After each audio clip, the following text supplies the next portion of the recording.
Alhamdulillah wassalatu wassalamu ala Rasulillah wa ala alihi wa ashabihi wa man walah. Rabbi shrah li sadri wa yassir li amri wahlul 'uqdatam min lisani yafqahu qawli, amma ba'd.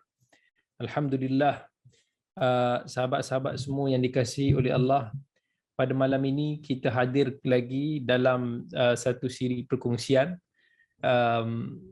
yang mana kebiasaannya kita akan berkongsi pada sementara ini iaitu satu sesi berkaitan dengan tadabbur surah Al-Baqarah, dan kita sudah berada di penghujung tadabbur surah Al-Baqarah. Mungkin dalam 1-2 sesi lagi akan berakhir.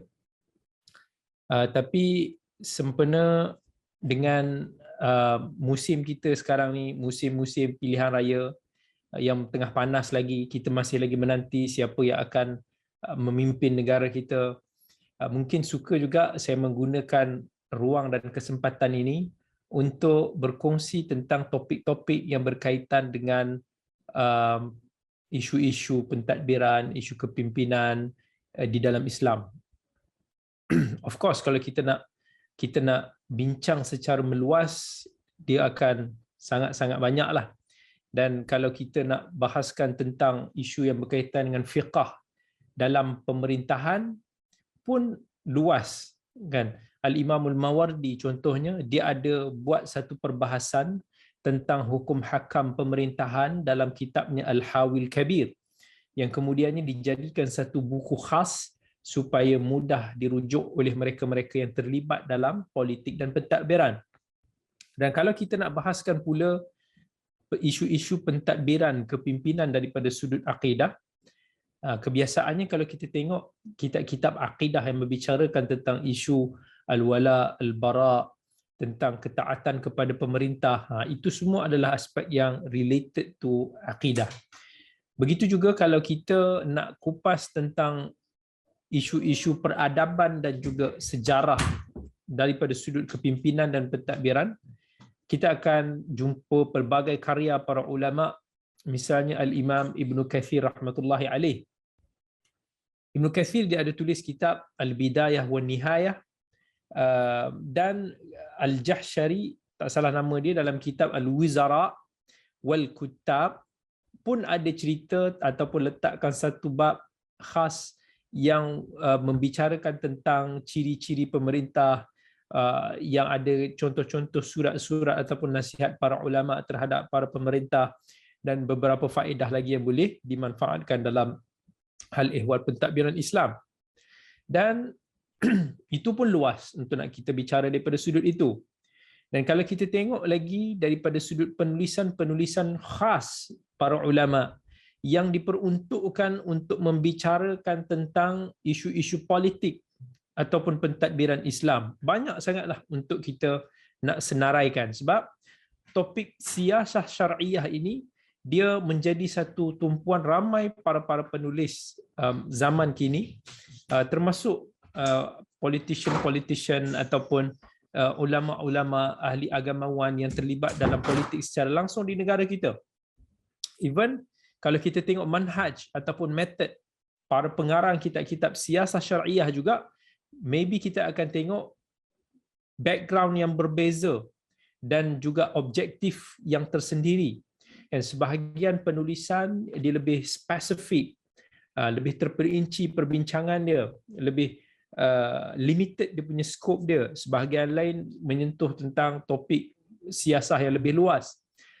Ada sebahagian pengarang dikhususkan kandungan penulisan untuk memberi gambaran umum tentang pemerintahan Islam daripada sudut pandang fiqh. Sebagai contoh, Al-Imamul Mawardi ditulis kitab Al-Ahkamus Sultaniyah. Dan sebahagian lain pula ada yang fokuskan kepada nasihat-nasihat yang berharga terhadap para pemerintah. Misal kata, ada kitab Sirajul Muluk. Dan banyak lagi sebenarnya untuk kita kalau kata nak buka kitab-kitab, buku-buku yang khas tentang wilayah ataupun siasah syariah. Antara yang saya boleh sebutkan contohnya tadi Al-Ahkamus Sultaniyah yang ditulis oleh Abu Ya'la Al-Farra, Ghiyathul Umam oleh Al-Imamul Haramain Al-Juwaini, As-Siyasah Syar'iyyah even ditulis oleh Imam Syekhul Islam Ibn Taimiyah. Begitu juga ada Siasah Syariah ditulis oleh Abdul Wahab Khalaf. Ilmuwan semasa Dr. Fathi Ad-Duraini, dia pun ada tulis Khasa'isut Tashri' al-Islami fi Siyasah wal Hukum. Banyak lagi kalau kata kita nak bicarakan tentang aspek siyasah syariah ataupun isu-isu kepimpinan, pentadbiran politik dalam Islam. Tetapi itu bukan apa yang kita nak fokus ataupun kita nak bincangkan secara meluas pada malam ini.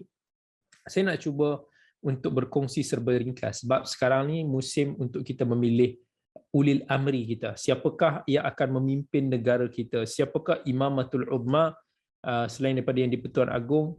Siapakah Perdana Menteri yang akan dipilih untuk memimpin negara kita bersama dengan jemaah menterinya, bersama dengan wakil-wakil pemerintah dan sebagainya? Maka suka untuk saya ingatkan ataupun kongsikan tentang apakah sepatutnya peranan yang perlu dipegang oleh ulil amri kita. Ini sebagai, walaupun kita ni bukanlah ulil amri kan, tapi setidak-tidaknya mereka yang menjadi wakil kepada ulil amri, termasuk mereka-mereka yang terlibat dalam, saya kata macam contoh mufti-mufti, mereka juga adalah ulil amri dalam satu-satu negeri. Kita juga setidak-tidaknya kita juga adalah ulil amri kepada satu skop kerajaan kecil kita kan. Mereka yang ada syarikat, syarikat mereka itu adalah kerajaan mereka, staf-staf mereka itu adalah rakyat mereka. Kita yang memiliki keluarga, keluarga kita juga adalah rakyat kita, yang mana kita semua bertanggungjawab sebagaimana Allah SWT sebut, kullukum mas'ulun an ra'iyatihi. Setiap daripada kamu, even hamba-hamba, pembantu di rumah, isteri, suami, semua ni ada dia punya tanggungjawab masing-masing. Apa yang penting, kalau kita seorang ulil amri, tugas utama kita adalah untuk nak melaksanakan perintah Allah dalam sesebuah pemerintahan, dalam sesebuah pentadbiran. Ini merupakan rukun bagi sesebuah organisasi, sebuah wilayah ataupun negara yang mesti kena berpaksikan kepada Islam. Allah SWT pernah pesan dalam surah Al-Ma'idah, wa anzalna ilaikal kitaba bil haqqi musaddiqan lima baina yadayhi minal kitab wa muhaiminan alaih fahkum bainahum bima anzalallah wa la tattabi' ahwa'ahum amma ja'aka minal haqq. Dan kami turunkan kepadamu wahai Muhammad kitab Al-Quran dengan membawa kebenaran untuk mengesahkan benarnya kitab-kitab suci yang telah diturunkan sebelumnya dan untuk memelihara dan mengawasinya. Maka Allah kata, jalankanlah hukum di antara mereka itu dengan apa yang telah diturunkan oleh Allah kepada kamu. Dan janganlah kamu menuruti hawa nafsu kamu yang akan membuatkan kamu menyeleweng daripada kebenaran. Dan kalau kita tengok sendiri, sahabat-sahabat semua yang dirahmati oleh Allah, sejak zaman para nabi dan rasul, sebelum kedatangan Nabi Muhammad sallallahu alaihi wasallam, Allah dah ingatkan umat dia supaya melaksanakan segala ajaran yang diturunkan oleh Allah. Dan Allah kata, inna anzalna taurata fiha hudan wa nur yahkumu bihan nabiyyuna alladhina aslamu. Para nabi sebelum ini pun semua mereka berhukum dengan apa yang Allah telah turunkan. Wal yahkum ahlul injil bima anzalallahu fi. Even ulama-ulama Kristian sebelum masa zaman Nabi Isa dulu pun perlu untuk nak melaksanakan apa yang telah Allah perintahkan dalam kitab suci mereka, iaitu Injil. Dan kalau kita tengok pelaksanaan syariat Allah, dia bukan sekadar melibatkan hukuman semata-mata. Dia bukan seperti mana yang dibayangkan oleh ramai, ia hanya terhad kepada hukum hudud contohnya. Tetapi hukum Allah ini meliputi segenap segala pelusuk kehidupan kita, kan, yang telah ditunjukkan oleh Nabi kita Muhammad sallallahu alaihi wasallam sebagai ulil amri, tauladan yang meliputi aspek macam mana kita nak berinteraksi dengan Allah, macam mana kita nak berinteraksi dengan manusia yang pelbagai jenis dan pelbagai kelompok, pelbagai fikrah. Kan, jadi pelaksanaan syariat Islam akan kelihatan tak sempurna ataupun dalam banyak keadaan boleh mencacatkan imej agama Islam itu sendiri kalau kita ambil sekerat-sekerat, kita tinggalkan yang lain. Sebab keindahan dan keadilan Islam itu perlu dilihat, perlu dilaksanakan secara kolektif, secara menyeluruh. Kan, dia bukan boleh sesuatu yang kita pilih ikut hawa nafsu peribadi kita ataupun golongan tertentu. Baik, sebelum itu, siapakah ulil amri? Kan, ulil amri yang kita nak kata pemerintah ni semua. Dalam Al-Quran Allah SWT diperintahkan kita untuk nak taat kepada ulil amri. Ini semua kita tahu. Allah kata, ya ayyuhalladzina amanu atiiullah wa atiiur rasul wa ulil amri minkum. Taatlah kepada Allah, orang beriman, taatlah kepada Rasul dan ulil amri daripada kalangan mereka. Kita taat kepada ulil amri kita sesuai dengan ketaatan kita kepada Allah dan Rasul. Kalaulah mereka menyanggahi hukum Allah dan Rasul, maka kita tidak boleh mentaati mereka di dalam perkara tersebut. Innamat ta'atu fil ma'ruf. Sesungguhnya ketaatan itu di dalam perkara yang ma'ruf. Jadi siapakah ulil amri ataupun pemegang urusan yang wajib kita taati dalam ayat tersebut? Para ulama tafsir kan berbeza pandangan dalam bab ini. Kan ada lebih kurang dua pandangan ulama. Yang pertama sekali, ada sebahagian yang mengatakan ulil amri ini adalah ulama ataupun golongan fuqaha yang pandai, yang mahir dalam urusan agama, yang mana ini merupakan asas kepada pentadbiran Islam. Ini juga pandangan daripada beberapa sahabat, contohnya Ibn Abbas dan Jabir radhiyallahu anhuma. Sebahagian daripada para mufassirin mengatakan ulil amri maksudnya adalah pemerintah. Pemerintah tak semestinya dia ulama, pemerintah, raja ke, khalifah ke, perdana menteri ke, dan seumpamanya. Ini adalah pandangan yang dinukilkan daripada Abi Hurairah radhiyallahu anhu. Dan pandangan kedua ini merupakan pandangan yang paling masyhur dalam pentafsiran kalimah ulil amri. Tetapi pandangan yang paling tepat adalah sebagaimana yang telah disebutkan oleh Al-Imam Ibnul Qayyim rahmatullahi alaih. Ayat ini menyentuh mengenai kedua-dua golongan ini, yang menyentuh tentang pemerintah dan juga tentang ulama. Sebab ulama dia menyampaikan arahan ataupun perintah daripada Rasul. Manakala pemerintah ni dia melaksanakan, dia sepatutnya tanggungjawab dia melaksanakan. Apa yang dinasihatkan oleh ulama ini sesuai dengan agama, maka dia perlu untuk nak melaksanakan sesuai dengan apa yang telah digariskan oleh Allah dan juga Rasul. Maka ketika itu ketaatan kepada ulil amri kita ni berdasarkan ketaatan kepada Allah dan juga Rasul. Baik. Jadi sebelum kita membicarakan tentang peranan ulil amri dalam pelaksanaan Islam, ini kita nak ceritakan daripada sudut kerangka agama dan juga politik. Kan ulil amri ini di dalam siasah syar'iyah ataupun siasah ni politik, kan dia bertanggungjawab untuk nak membangunkan masyarakat. Dan tanggungjawab bukan sekadar nak membangunkan masyarakat yang maju ya seperti mana di Amerika dan sebagainya, tetapi dia kena satu pembangunan yang meliputi nilai-nilai Islam dalam kehidupan mereka. Bukan hanya semata-mata untuk nak menjadikan masyarakat itu sebagai masyarakat yang maju ataupun moden, tetapi mestilah kemajuan dan kemodenan itu tidak lari ataupun berlandaskan kepada nilai-nilai Islam. Jadi demi nak mencapai tujuan ini, mestilah kena ambil macam-macam langkah, kan, termasuk langkah yang bersifat politik. Contohnya kena melantik penasihat yang menteri-menteri yang sepatutnya, ahlinya. Kan, sebab kesilapan dalam gerak langkah ini dia akan buat kan misi ini akan gagal. Dan kita tak mampu nak laksanakan Islam dalam sesuatu pentadbiran ataupun pemerintahan. Dan Nabi SAW sebagai penjelas kepada Al-Quran, antara contoh ulil amri terbaik yang telah tunjukkan banyak asas dan juga tauladan dan macam mana kita nak mengislamisasikan siasah syar'iyah politik Islam itu. Kan, jadi sebab tu sangat banyak hadis-hadis yang kita boleh temukan dalam hal ini, sebab majoriti hadis ataupun sunnah baginda sallallahu alaihi wasallam itu sendiri adalah merupakan syariat. Kan?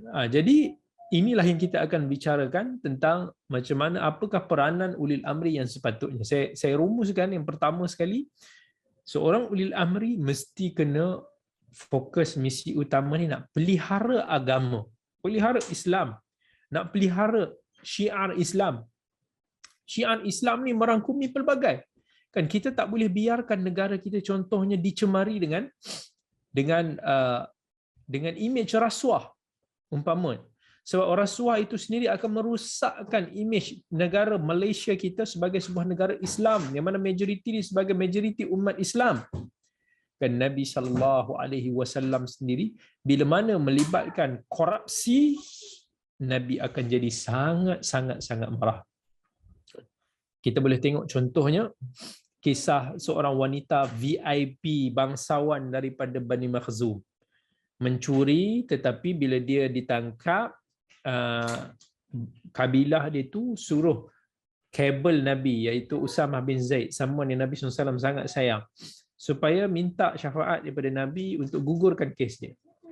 Nabi bila dia tahu orang cuba nak main-main kabel jenis ni corruption lah ni, maka Nabi sangat marah dan Nabi bangun panggil sahabat bagi khutbah. Nabi kata, ayuhan nas, wahai manusia, sesungguhnya orang-orang sebelum kamu telah musnah, telah tersesat, sebab kalau ada bangsawan daripada kalangan mereka mencuri, mereka membiarkan. Tetapi marhain mereka yang lemah mencuri, mereka akan hukum mereka. Wa aimullah, demi Allah, kalaulah anak perempuan kesayangan aku sendiri, Fatimah binti Muhammad mencuri, nescaya aku sendiri akan potong tangan dia. Dan itu contoh macam mana Nabi SAW marah bila berlaku satu-satu korupsi, satu-satu benda yang boleh mencabar ataupun menyeleweng daripada syariat Islam. Dek. Dan Abi Dzar radhiyallahu anhu, dia pernah kata dalam sebuah hadis, Nabi SAW kata, ya Abu Dzar, wahai Abu Dzar, sesungguhnya akan terjadi selepas aku satu situasi yang berlakunya para pemerintah itu dia akan membunuh solat. Solat itu akan, maksudnya syiar solat itu akan mati. Maka ketika itu tunaikanlah solat pada waktunya. Kalau kamu solat kembali bersama imam sesudah itu, maka bagi kamu pahala solat sunat. Jika tidak, maka kamu telah melaksanakan kewajipan solat kamu. Maksudnya dalam hadis ini Nabi nak bagi tahu tentang kita kena jaga syiar-syiar Islam. Solat umpamanya, azan, serta-serta amal ibadah Islam, puasa dan sebagainya.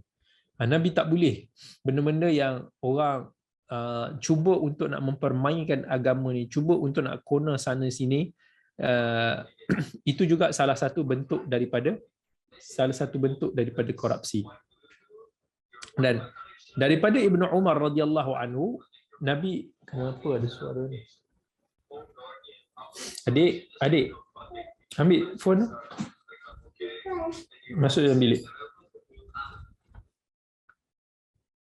Ibnu Umar dia pernah kata, Nabi SAW dia pernah sampaikan satu hadis. Nabi kata, Allah tidak mengangkat seorang hamba itu menjadi pemimpin ke atas rakyatnya, kan, sikit ataupun banyaknya rakyat itu, kecuali kan tak ada seorang pun yang dipertanggungjawabkan terhadap satu kelompok manusia, sama ada ramai ataupun sikit, melainkan kelak di akhirat Allah akan tanya kepada dia tentang siapa yang dipimpin itu. Adakah mereka telah menegakkan perintah Allah di kalangan mereka ataupun telah mengabaikannya? Dan sehinggalah Allah bertanya kepadanya tentang urusan keluarganya secara khusus. Cara kita manage the family, cara kita manage staff kita, cara kita manage anything yang di bawah tanggungjawab kita, sekecil-kecil perkara itu akan dipertanggungjawabkan, akan ditanya oleh Allah Azza wa Jalla akhirat kelak. Yang kedua, seorang ulil amri mesti kena berkhidmat untuk menjaga kebajikan rakyat, dan dia kena libatkan diri secara langsung lah. Dia tak boleh hanya duduk dalam ofis dia semata-mata, tapi dia kena turun padang, dia kena tengok, kan. Yang mana Nabi SAW dalam sebuah hadis Nabi kata, sebagai contoh, wanita yang nikah tanpa izin walinya, maka nikahnya batil. Kalau seorang lelaki itu telah mencampuri dia, menggauli dia, maka dia wajib untuk membayar mas kahwin untuk kehormatan yang telah dihalalkan kepadanya. Dan jika mereka bertengkar, maka penguasa dapat menjadi wali bagi wanita yang tidak mempunyai wali. Tujuan daripada hadis nak bagi tahu, even dalam urusan perkahwinan pun, kalau tak ada siapa yang boleh in charge, maka pemimpin tu sendiri kena turun padang. Pemimpin tu sendiri kena ambil tahu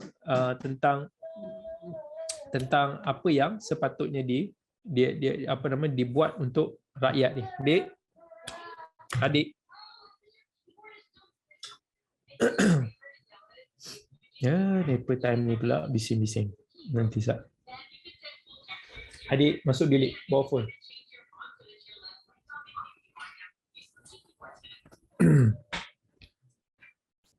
Okey, tanggungjawab yang ketiga, seorang ulil amri itu dia bukan mudah. Dia kena belanjakan harta sendiri, kan? Ataupun kena belanjakan daripada harta negara tu untuk nak manfaatkan kepada rakyat dia. Nak jadi wakil rakyat sebenarnya, ataupun nak jadi pemimpin, actually kalau kita betul-betul nak bertanggungjawab jadi pemimpin dan bertanggungjawab, kita susah nak jadi kaya. Sebab begitu susah nak jadi kaya, mesti akan ada rakyat kita dalam kawasan kita yang hidup susah. Jadi bukannya kita jadi pemimpin tu untuk jadi wasilah jawatan itu sebagai mengawal kekayaan. Itu yang kita lihat pada pemimpin kita banyak pada hari ini. Tapi cuba bayangkan, walaupun kita kaya lah sedia asal contohnya, tapi mesti ada dekat kawasan kita mereka yang dalam kesusahan. Mungkin duit peruntukan, allowance apa yang diberikan oleh kerajaan tak mencukupi. Jadi dengan keperluan yang meningkat, kita nak betul-betul nak jadi macam Umar. Mungkin duit kita sendiri kita kena berhabis banyak sampai akhirnya kita nak jadi kaya pun payah. Sebab tu nak jadi pemimpin ni, dia kena kaya jiwa, dia kena kaya harta, dia kena jenis yang willing to sacrifice anything. Dia bukan to gain everything. Itu apa yang malangnya kita tengok hari ni, politician, ahli politikers ni sebenarnya adalah satu kejayaan tak boleh membuatkan mereka kaya. Tetapi sayangnya, we'll see, lah. Dan ada satu hadis daripada Abi Hurairah radhiyallahu an. Nabi SAW kata, "Ana aula bil mu'minina min anfusihim."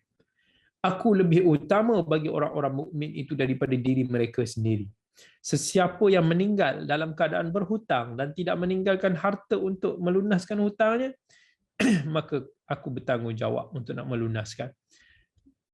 Maksudnya Nabi bagi tahu sampai ke tahap tu dia feel sahabat-sahabat dia yang mana mereka ini mungkin tak cukup duit untuk nak lunaskan hutang. Nabi kata aku pikul. Cuba kita bayangkan kalau beribu orang yang ada kes macam tu, beratus orang yang ada kes macam tu, kita nak rasa bertanggungjawab, nak tolong, nak bagi duit kita, nak tolong lunaskan itu dan ini. Ada tak masa ataupun ruang untuk kita menjadi kaya? Susah. Dan ada dalam satu kisah, seorang ayah kepada Zaid bin Aslam, dia kata satu masa tu dia pernah keluar dengan Umar bin Al-Khattab pergi ke pasar. Kemudian ada seorang perempuan muda ni, dia ikut Umar. Dia pun kata, "Ya Amirul Mukminin, aku punya suami dah meninggal. Aku tak ada apa-apa yang mencukupi untuk aku makan. Tak ada apa-apalah. Semuanya binatang ternakan semua dah mati. Aku lapar. Dan aku adalah anak perempuan kepada Khufah bin Ima' Al-Ghifari. Dan ayah saya pernah menyaksikan bersama-sama Nabi SAW dalam peristiwa perjanjian Hudaibiyah." Maksudnya Umar pun ada lah. So Umar pun stop. Dan Umar pun paling kepada dia, dan Umar kata, maksudnya aku mengalu-alukan kamu, anak kepada sahabatku. Dan Nabi pun, Umar pun balik ke rumah dia. Dia ambil unta dia, disuruh isi dengan makanan, barang-barang keperluan yang penuh muatan dekat atas dia punya unta tu, dan dia bagi semua tu kepada perempuan tu, termasuk dengan unta-unta ni. Unta ni macam kita kata kereta lah pada zaman tu. Macam mana kita bayangkan tengok, hari ni kita nak bagi kereta kita pada orang pun susah. Sahabat Nabi SAW, mereka tidak menilai harta mereka itu sebagai harta mereka. Lagi-lagi bila mereka menjadi pemimpin, dia orang takut syubhah-syubhah yang banyak dalam bab memperolehi harta ataupun sumber perolehan. Sampai mereka akan bagi Umar sampai pakaian dia pun tak cukup. Kan? Kenderaan dia yang paling dia suka dia bagi. Macam mana Umar nak jadi kaya? Padahal itulah masa yang mana glory of zaman pemerintahan Khulafa Ar-Rashidun. Wilayah-wilayah dibuka, kota-kota di sekitar tanah Arab dibuka. Harta rampasan yang banyak, zakat yang banyak. Umar boleh kaya kalau Umar nak. Tetapi Umar tak tempat nak menjadi kaya, sebab mesti ada je orang-orang yang perlukan kepada hartanya, yang menyebabkan dia perlu spend, dibagi. Subhanallah. Yang keempat, seorang ulil amri dia kena bijak dan kena ada hikmah terhadap rakyat dia lah. Dan Nabi SAW dalam hadis Aisyah radhiyallahu anha kata, ya Allah, ini satu doa lah yang kita boleh amalkan. Yang Nabi SAW ajar dalam hadis Muslim, Allahumma man waliya min amri ummati syai'an fashaqqa alaihim fashquq alaih. Ya Allah, sesiapa yang menguruskan hal ehwal umat aku, lalu dia menyusahkan mereka, pemimpin yang suka menyusahkan rakyat dia, menzalimi rakyat dia, maka kita doa, susahkanlah dia ya Allah. Dan Nabi kata, man waliya min umri ummati syai'an farafaqa bihim farfuq bih. Dan sesiapa yang menguruskan hal ehwal umat aku ini, lalu dia mengasihi mereka, maka kasihilah dia. Yang kelima, seorang pemimpin mesti kena berlaku adil dan juga amanah. Ini sifat asasi bagi sesiapa pun yang nak memegang urusan pemerintahan. Nabi beritahu pada akhir zaman, antara tanda-tanda kiamat adalah bila mana suatu urusan itu diberikan kepada orang yang bukan ahli dia. Nabi pernah sebut dalam hadis riwayat An-Nasa'i, Nabi kata antara empat golongan yang dimurkai oleh Allah di hari akhirat nanti adalah salah seorang ni pemimpin yang zalim. Dan sebaliknya pemimpin yang adil, bila mana mereka ini berlaku adil ini meletakkan satu pada tempat dia, maka di akhirat dia akan mendapat naungan arasy Allah. Yang keenam, seorang ulil amri dia kena melaksanakan polisi yang bersesuaian dengan situasi semasa. Yang ketujuh, ini penting, melantik penasihat yang berkelayakan dan juga penasihat yang berintegriti. Penasihat ni termasuklah ahli majlis tertinggi, menteri-menteri yang berkenaan. Mereka ini semua penasihat-penasihat yang akan memberikan cadangan, yang memberikan idea kepada ulil amri dalam satu perlaksanaan. Even Nabi Musa alaihi salam akan diminta kepada Allah supaya melantik Nabi Harun itu untuk menjadi pembantu dia, penyokong dia, supaya dia boleh memberikan nasihat-nasihat yang baik. Sebab mungkin Nabi Musa ni dia lebih agresif sifat, Harun ni dia lebih mungkin nampak berhemah. Ada dalam hadis riwayat Al-Bukhari, Nabi SAW kata, tiadalah Allah mengutuskan seorang Nabi ataupun khalifah, melainkan bagi dia ada dua jenis penasihat. Satu, penasihat yang menyeru ke arah kebaikan dan bersungguh-sungguh untuk nak menyeru ataupun menggesa sang pemimpin itu ke arah kebaikan. Yang kedua, penasihat yang akan menyeru ke arah kejahatan dan bersungguh-sungguh menggesa pemimpin itu ke arahnya.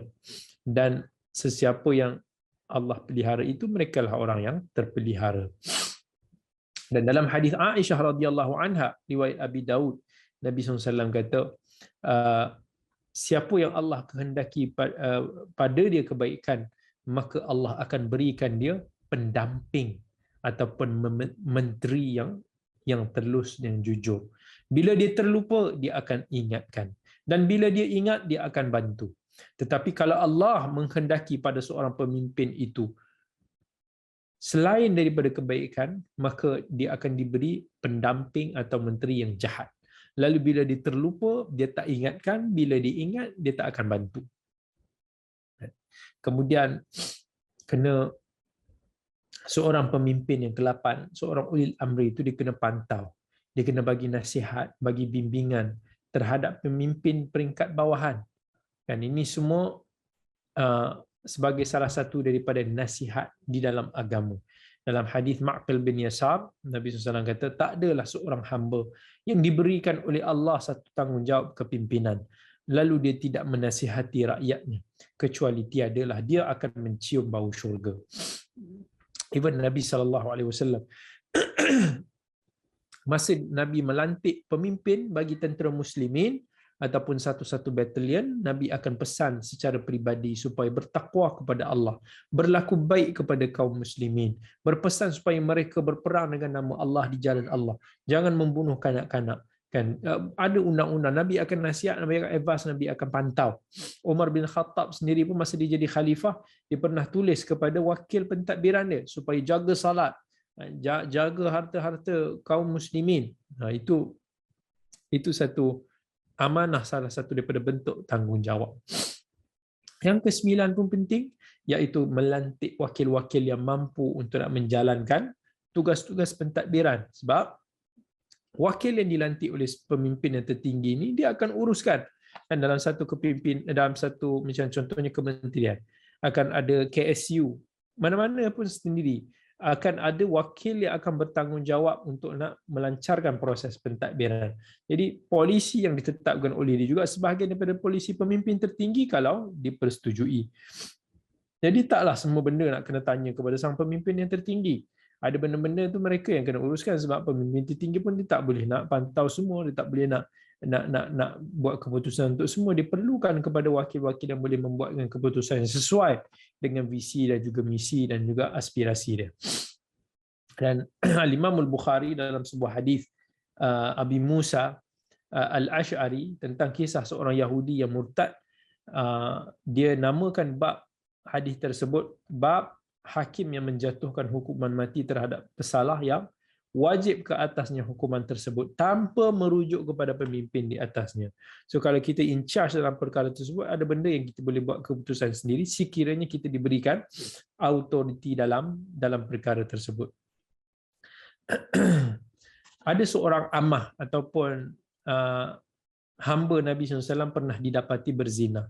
Lalu Nabi SAW arahkan Ali radhiyallahu anhu untuk merotan dia, dan Ali dapati dia masih lagi dalam keadaan bernifas, kan baru melahirkan anak, dan khawatir kalau dirotan amah tersebut akan memudaratkan dia, maka Ali pun ambil keputusan untuk nak tangguhkan dahulu hukuman tersebut.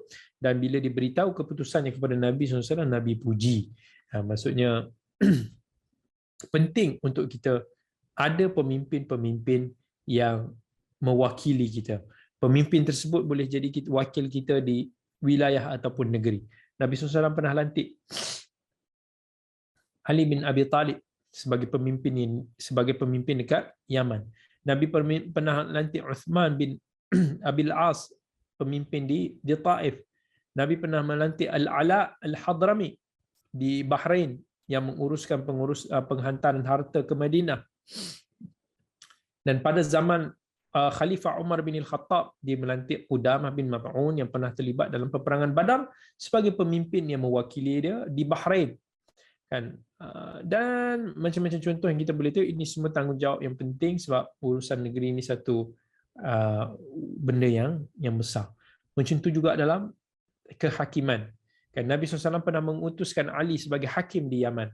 Kan, sebab walaupun Ali masa itu masih sangat muda, tetapi Nabi yakin dengan Allah telah memberi petunjuk kepada Ali bin Abi Talib, kebijaksanaan dia, ilmu yang dia miliki. Begitu juga dalam sirah Nabi SAW, kena ada pemimpin yang akan check and balance, ataupun istilahnya audit. Mesti kena ada check, sebab akan ada mereka-mereka yang mungkin tersilap, ada mungkin mengambil kesempatan, ada mereka yang mungkin menyalahgunakan. Nabi SAW pernah lalu dekat hadapan selongguk makanan, Nabi SAW dia masukkan tangan dalam longgok tersebut dan ada tersentuh di bawah tu makanan yang basah. So Nabi kata, kenapa makanan yang basah tu kamu tak letak atas supaya manusia nampak makanan itu basah, makanan itu ada terjejas. So ini tidak jujur. Kan Nabi sendiri turun padang untuk nak cek. Umar bin Khattab sendiri pun masa dia jadi khalifah, dia pernah jenguk Hatib bin Abi Balta'ah yang tengah jual kismis dekat pasar. Umar cakap kat dia, sama ada kamu naikkan harga dia atau kamu tak boleh berniaga dekat sini. Maksudnya dia cuba nak kill the competition, dia turunkan harga kaukau sampai membuatkan mungkin dia boleh jual dengan harta yang banyak, dengan kuantiti yang banyak, dia boleh jual apa, so orang semua datang kat sini, yang penjual-penjual lain tak ada orang. So Umar dia tak mau membunuh satu persaingan yang sihat. Nabi sendiri pun pernah audit wakil zakat dia daripada Bani apa nama yang ada satu Bani itulah, dan Nabi pernah dibawa kepadanya kurma-kurma Khaybar yang agak rendah kualiti dia, dan Nabi tanya balik, Nabi confirm kan, adakah semua kurma Khaybar macam ni kan, macam ada something wrong, something yang tak ni. Umar bin Al-Khattab pun pernah bagi tahu pada rakyat dia, siapa-siapa yang didapati wakil rakyat itu atau pemimpin mereka melakukan kesalahan ataupun salah guna kuasa, dan adukan, report benda ni. Dan juga pemimpin tu juga ada tanggungjawab daripada sudut wakil dakwah, dia mesti kena ada. Dan Nabi SAW pernah tubuhkan unit dakwah. Satu unit dakwah selama 70 orang yang Nabi telah pilih daripada kalangan Ansar untuk nak pergi penuhi permintaan daripada Bani Ra'il, Bani Usayyah, Bani Dhaqwan, Bani Lahyan, yang kemudiannya mereka telah dikhianati dan telah dibunuh. Begitu juga dalam aspek pendidikan. Kan Nabi SAW sangat mementingkan pendidikan. Nabi SAW pernah utuskan Mu'adh bin Jabal, Abu Musa al-Ash'ari pergi ke Yaman untuk nak mengajar Quran dekat penduduk sana. Pada zaman Umar bin Khattab, dia pernah utuskan Abu Musa al-Ash'ari pergi ke Basrah untuk ajar Quran dan juga sunnah kepada penduduk di sana. Even dalam pentadbiran agama sekalipun, urusan perlantikan imam dan Bilal, benda yang sekecil itu sendiri pun Nabi SAW concern. Dan Nabi SAW pun pernah kan Nabi highlight, siapa tukang azan ni? Ibnu Ummi Maktum ada, Bilal bin Rabah pun ada, Nabi SAW pernah. Nabi SAW pernah terdengar Abu Mahdhurah yang pernah melaungkan azan dengan begitu merdu sampai Nabi SAW tertarik, dan kemudian Abu Mahdhurah dia minta keizinan daripada Nabi SAW untuk memikul tugasan azan di Mekah, dan Nabi SAW bersetuju. Dan Nabi kata, amartuka bihi, aku mengarahkan kamu untuk tugasan tersebut. Dan Abu Mahdhurah pun berjumpa dengan Attab bin Asyid, wakil tugasan Nabi SAW di Mekah, dan dia pun sampaikan pelantikan tersebut. Uthman bin Abil As radhiyallahu anhu, Nabi SAW pernah lantik dia untuk jadi imam kepada kaum dia, atas permintaan dia. Nabi pernah lantik di akhir hayat Nabi SAW sebagai Bilal. Nabi pernah lantik Abu Bakar radhiyallahu anhu sebagai imam yang akan menggantikan ketika Nabi SAW tengah jatuh sakit. Nabi pernah arahkan Ibnu Ummi Maktum untuk nak bantu, untuk nak galas tugasan imam ketika Nabi SAW keluar dalam peperangan. Pengurusan haji pun Nabi pernah melantik Ali bin Abi Talib untuk nak pikul tugasan pembahagian korban yang merupakan sebahagian daripada urusan penting haji. Dan pada zaman Nabi SAW pun ada unit anti pengganas, kan, dalam skala dia lah. Dan ada hadis Bara' bin Azib, dia kata, aku pernah terjumpa dengan pakcikku yang pernah dibawa satu bendera ataupun panji, dan aku tanya kepada dia, kamu nak pergi mana pakcik? Dia kata, Rasulullah utuskan aku untuk mencari seorang lelaki yang bernikah dengan isteri ayahnya, dan dia ada buat jenayah besar lah, dan Nabi perintahkan untuk aku memenggal kepala dia dan mengambil harta dia. Seorang ulil amri juga ada bertanggungjawab daripada urusan pembendaharaan harta. Kan negara kita mungkin ada Kementerian Keuangan dan macam-macam lagi, unit ekonomi. Pada zaman Nabi, unit zakat itu antara benda yang diberi perhatian lah. Nabi pernah lantik seorang lelaki daripada Bani Asad, Bani Al-Azdi, yang untuk uruskan zakat Bani Sulaim. Nabi pernah lantik Ubay bin Ka'ab, Abu Jaham, Uqbah bin Amir, Ad-Dhahhak bin Qais untuk menjadi wakil pengutip zakat. Nabi pun ada pengira cukai. Kan, Nabi SAW pernah utuskan Ibn Rawahah ke Khaybar untuk nak menjangkakan hasil buah-buahan yang mereka layak untuk dizakatkan. Dia pergi, dia akan cek audit, okey, berapa hasil, anggaran ini sekian, berapa lebih kurang zakat yang mereka boleh keluarkan pada tahun tersebut. Nabi SAW pun ada unit cukai. Kan Nabi pernah hantar Abu Ubaidah bin Jarrah ke Bahrain untuk nak uruskan percukaian penduduk kat sana. Dan pernah di balik itu membawa satu harta yang banyak. Sahabat-sahabat ternanti-nanti nak tengok-tengok semua. Nabi senyum, Nabi kata, wallahi mal faqru akhsha alaikum. Demi Allah, tidaklah kefakiran itu yang aku khawatir ke atas kalian, tetapi aku risau antum sata alaikum dunya, yang mana akan dibentangkan, maksudnya kamu akan dapat kemewahan dunia, lalu fatanafasuha, kamu pun akan berlumba-lumba seperti mana berlumba-lumbanya umat terdahulu, lalu kamu musnah sebagaimana umat yang terdahulu musnah kerana tamak merebut kemewahan dunia. Nabi pun ada unit yang mengagihkan harta. Okay. Dan kemudian selain daripada itu, seorang ulil amri ini juga dia bertanggungjawab untuk nak mewujudkan budaya ataupun badan syura. Ini penting. Allah pun dalam Quran banyaklah Allah sebut dalam surah Ali Imran, dalam surah Asy-Syura, tentang pentingnya untuk kita saling bermusyawarah, kita saling berbincang. Even dalam hadis Abi Hurairah sendiri kata tak ada seorang pun yang lebih banyak berbincang atau lebih banyak musyawarahnya selain daripada Rasulullah sallallahu alaihi wasallam. Anas pernah cerita Rasulullah ni tentang rombongan perdagangan Abu Sufyan masa itu keluar daripada Mekah. Nabi bermusyawarah dengan Abu Bakar, dengan Umar, dengan Sa'd bin Ubadah, apa yang kita perlu untuk nak lakukan. Dan akhirnya mereka setuju untuk nak keluar melakukan operasi Badar. Masa Nabi tahu tentang kemaraan bala tentera musyrikin Makkah ke Uhud, lalu Nabi SAW, adik-adik turun. Nabi SAW pun dia bincang dengan sahabat dia untuk ambil tindakan yang terbaik. Sama ada kita berperang di luar Madinah ataupun kita berperang di dalam Madinah, sampailah akhirnya diputuskan untuk keluar daripada Madinah.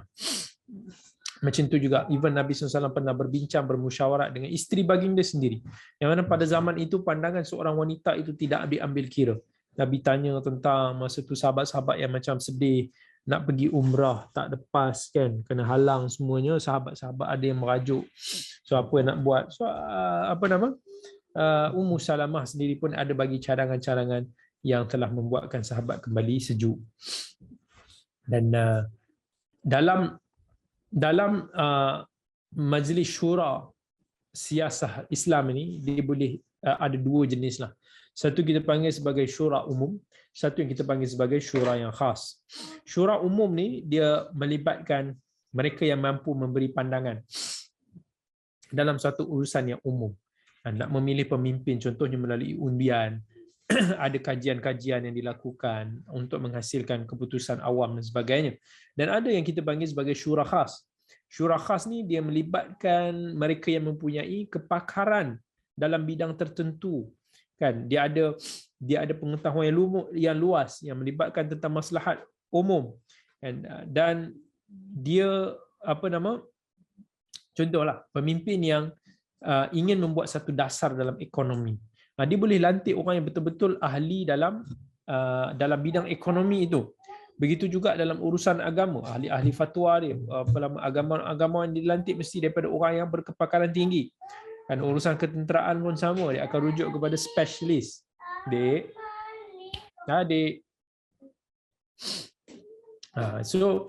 Sebab daripada sudut akal dan logik, mustahillah untuk seorang pemimpin tu dia berbincang dengan seluruh rakyat, dan tak semua rakyat ni sekepala dalam satu-satu perkara. Jadi mesti kalau nak ikut kepala masing-masing memang celaru. Jadi mesti kena ada orang yang pakar dalam bidang tersebut untuk diputuskan sesuatu yang berdasarkan kepada fakta, berdasarkan kepada data dan tidak berlandaskan kepada emosi semata-mata. Dan dalam pelaksanaan syura ni, Islam ada gariskan batas-batas jelah. Syura dan keputusan ni bukan wajib dilaksanakan dalam semua perkara. Dalam perkara-perkara yang ada dalil qat'i, dalil yang jelas, yang sahih daripada Al-Quran dan Sunnah, tak bolehlah nak ikut pandangan ahli mesyuarat yang bercanggah dengan nas-nas yang qat'i. Syura dia tak boleh menjangkaui apa yang diputuskan oleh syarak. Ini anasir utama yang membezakan di antara sistem pentadbiran Islam dan juga demokrasi. Ini boleh kita tengok daripada sudut tindakan Abu Bakar masa dia jadi khalifah. Dia nak memerangi orang yang tak mau bayar zakat. Tapi penasihat dia Umar bin Khattab, dia kata tak wajarlah kita nak perangi mereka yang masih mengucapkan kalimah syahadatain, kan? Dan Abu Bakar tak ambil kira pandangan Umar tersebut, sebab dia ada prinsip di dalam perkara tersebut. Dia tak boleh pisahkan apa yang Allah dan Rasul yang telah himpukan dalam Al-Quran. Bila Allah kata wa aqimus salah wa atuz zakah, wajib untuk nak dirikan solat dan zakat itu seiringan. So benda itu jelas bagi Abu Bakar sebagai nas yang qat'i. So pandangan Umar di situ dia tak boleh ambil kira. Itu beza di antara sistem pentadbiran Islam dan demokrasi. Demokrasi dia ikut suara awam, dia ikut suara orang ramai. Kalau orang ramai nak LGBT, kena buat LGBT. Kalau orang awam nak perkahwinan jenis dibenarkan, kena bagi. Orang awam nak pelacuran, kena bagi. Mereka ikut suara itu. Tapi dalam Islam tak boleh begitu. Suara, kalau ada suara, tetapi tidak semestinya mesti dilaksanakan semua perkara lah. So kita boleh kata ada dua bahagian yang kita boleh applykan syura ni. Satu, dalam perkara-perkara syarak yang dibenarkan untuk kita berijtihad.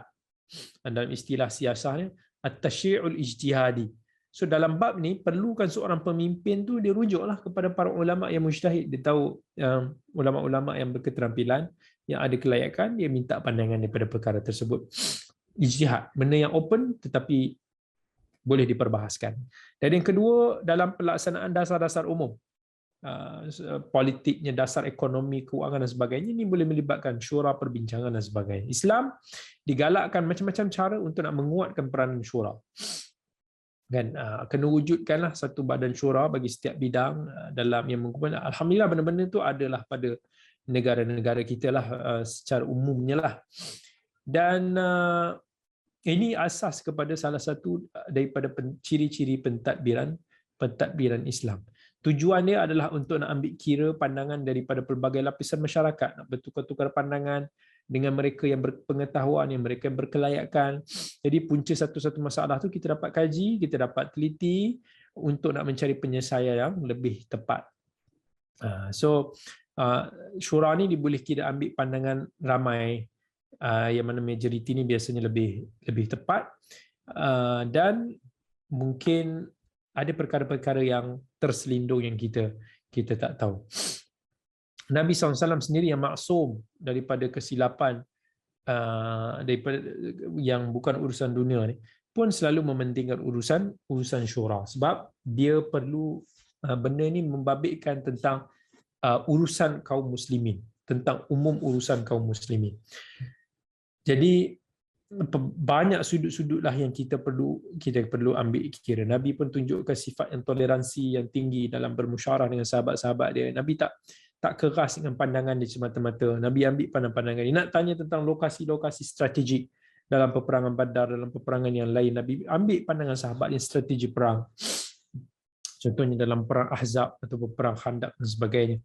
Nabi terima pandangan Al-Hubab bin Munzir untuk nak berkubu di lokasi kita nak berkubu dekat tempat peperangan Badar. Nabi terima pandangan Salman Al-Farisi tentang strategi parit pada peperangan Al-Ahzab.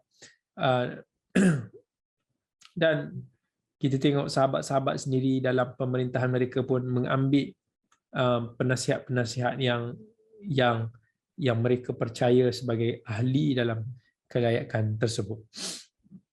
Tapi adakah seorang pemimpin tu yang telah melaksanakan syura ni kena terima serta kena laksanakan semua keputusan dalam ahli majlis syura secara umum, yang kita dah bagi tahu bahawa sebelum ni keputusan tu kenalah dilaksanakan. Tetapi mungkin daripada sudut yang lebih halus, ada seorang pemimpin tu dia boleh dibahagikan kepada macam-macam kategori. Contohnya ada pemimpin yang ahli dalam membuat keputusan, dia tahu macam mana nak analyse.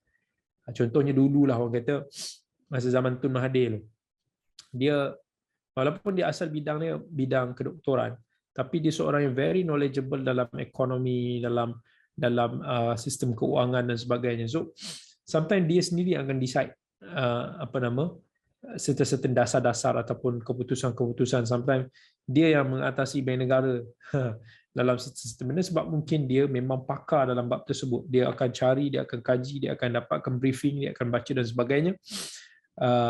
So dia bolehlah buat keputusan dia. Ada yang mana benda-benda itu bukan ahli dalam bidang. So dia terpaksalah kena mengikut apa yang telah disuggestkan oleh ahli majlis syura. And tapi ada pemimpin yang tak ada kemampuan. So yang tu dia kena ikutlah dalam bab tersebutlah. Baik. Saya nak sentuh apa beza antara sistem syura Islam dan juga demokrasi. Sistem demokrasi yang diamalkan oleh many countries dekat dunia masa ni, ada sebahagian besar ciri-ciri dia sama dengan sistem syura Islam. Tapi dia taklah begitu sama, taklah semuanya serupa. Sebab demokrasi yang difahami oleh masyarakat zaman ini, dia adalah rakyat membuat dasar rakyat untuk rakyat. So ini dia buatkan kehendak rakyat itu sebagai kuasa absolute power. Itu absolute power dalam satu pemerintahan. So muncullah istilah demokrasi barat, istilah demokrasi Islam lah, macam-macam sebab kehendak berbeza-beza. Tapi persamaan demokrasi dengan sistem Islam, syura Islam ni, dia ada penyertaan rakyat dalam satu dasar pemerintahan. Macam tu juga dalam hal nak memilih pemimpin, dia merupakan satu hak asasi manusia yang disepakati. Cuma Islam dipentingkan tanggungjawab dan mementingkan kepentingan bersama individu dan juga kepentingan umum. Kalau sesuatu dasar itu memenuhi kehendak individu, tetapi kesannya boleh kepada umum ni tak elok, negatif, maka bukanlah cara Islam untuk nak menerima kehendak tersebut. Macam kalau rakyat nak minum arak, mungkin keinginan peribadi dia nak minum arak, tapi kesan secara umum dia boleh memberikan kemudaratan, maka tak boleh nak sahut suara itu. Dan Allah kata dalam surah Anfal, wahai orang yang beriman, janganlah kamu mengkhianati Allah dan Rasul, dan janganlah kamu mengkhianati amanah-amanah yang diberikan kepada kamu. Jadi sistem pentadbiran ataupun pemerintahan berteraskan Al-Quran dan As-Sunnah ni, dia adalah umpama roh ataupun jasad. Kalau tak ada roh, tak adalah nilai hidup dalam tubuh kita. Jasad kita ni tak ada fungsi. Dan umat akan teraba-raba dalam kegelapan sistem-sistem ciptaan manusia yang banyak berasaskan kepada kecenderungan tertentu untuk nak memuaskan nafsu pihak-pihak tertentu. Maka objektif bila kita ada sistem pentadbiran Islam bukan sekadar demi maslahat kehidupan dunia yang melipati kebajikan manusia ataupun memelihara harta, nyawa, nasab, umpamanya maqasid syariah ini, bukan itu sahaja yang Islam nak jaga, tetapi yang paling asasi adalah untuk nak mencapai redha ilahi yang boleh memberikan manfaat kepada kita dekat akhirat. Tak ada yang lebih utama dalam sebuah negara Islam itu selain daripada nak menegakkan syariat Allah, kan, nak menegakkan nilai-nilai Islam itu di atas muka bumi yang merupakan sebahagian kebahagiaan hidup dan juga keadilan kita. Tapi dengan pelbagai cabaran berat yang dihadapi baik daripada luar ataupun dalam, pemerintahan ini tak boleh nak buat semua ni bersendirian tanpa ada bantuan daripada wakil-wakil yang dilantik, penasihat-penasihat dia, kan, yang ni semuanya adalah umpama anggota tubuh yang satu, kan. Rakyat sendiri pun memainkan peranan, dan semua ini merupakan sebagai sebuah satu keluarga. Dan setiap wakil pentadbir yang dilantik itu, dia bantu untuk nak melicinkan pelbagai aspek pengurusan negara. Walaupun mungkin sebahagian polisi ataupun pelaksanaan itu tidak menguntungkan golongan tertentu, tapi demi untuk nak mencapai satu maslahat yang utama, syarak dan juga kebajikan manusia itu sendiri, maka perkara itu perlu untuk dilaksanakan. Wallahu ta'ala. Kita tengok beberapa soalan yang diberikan. Baik, soalan yang kata, Ustaz, pada zaman Nabi ataupun para sahabat, ada tak berlakunya pemimpin yang berebut kuasa seperti yang berlaku pada zaman sekarang di banyak tempat? Pada zaman Nabi SAW, perebutan kuasa itu taklah nampak dia berlaku. Sebab kehadiran seorang Rasul di kalangan mereka, dia akan menjadi rujukan utama. Keputusan Nabi adalah keputusan yang mutlak dan sebagainya. Tetapi pada zaman sahabat, berlaku. Nak kata berlaku perebutan kuasa bukan seperti yang berlaku sekarang. Pertelingkahan yang berlaku di kalangan mereka ini bukan nak berebut kuasa ataupun tamak kepada jawatan habuan dunia dan sebagainya. Dan kalau kita tengok pertelingkahan sahabat yang berlaku di antara Khalifah Ali, Muawiyah, Aisyah radhiyallahu anha dan tentera mereka, bukan sebabkan mereka nak menegakkan kepentingan peribadi. Kalau siapa yang nak faham secara lebih lanjut tajuk tu, boleh cari dekat YouTube, type je Kamilin, tulis Kamilin pertelingkahan sahabat.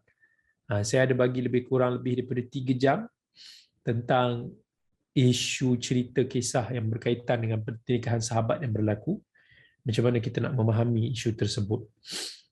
Tapi apa yang berlaku sekarang, Nabi SAW pernah nasihat. Nabi pernah nasihat banyak. Even Nabi nasihat kepada sahabat-sahabat dia sebagai nasihat kepada kita semua. Hari ini manusia diuji dengan harta, diuji dengan kuasa, dan diuji dengan jawatan, populariti dan sebagainya. Kita yang kena ada sifat taqwa, kena ada sifat amanah. Ketika kita balik dekat akhirat nanti, Allah tak tanya kita ni jawatan setara mana. Allah tak tanya kita ni siapa, bangsawan ke tak bangsawan ke siapa ke. Allah akan tengok nilai takwa kita, iman kita. Tak kiralah kita bangsa apa ke, apa status kita ke. Yang penting macam mana apa yang kehidupan Allah dah bagi kita kat dunia ni, how kita gunakan untuk mendapatkan akhirat Allah. Assalamualaikum. Doktor, macam mana ayat ini di-apply? Ayat yang mana? Di-applykan kepada masyarakat yang berbagai kaum. Ayat yang mana tu saya kurang pasti.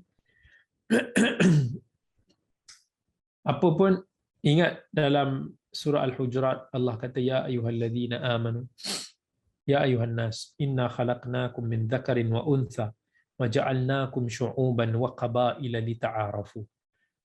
Wahai manusia, aku jadikan kamu laki dan perempuan berbeza jantina.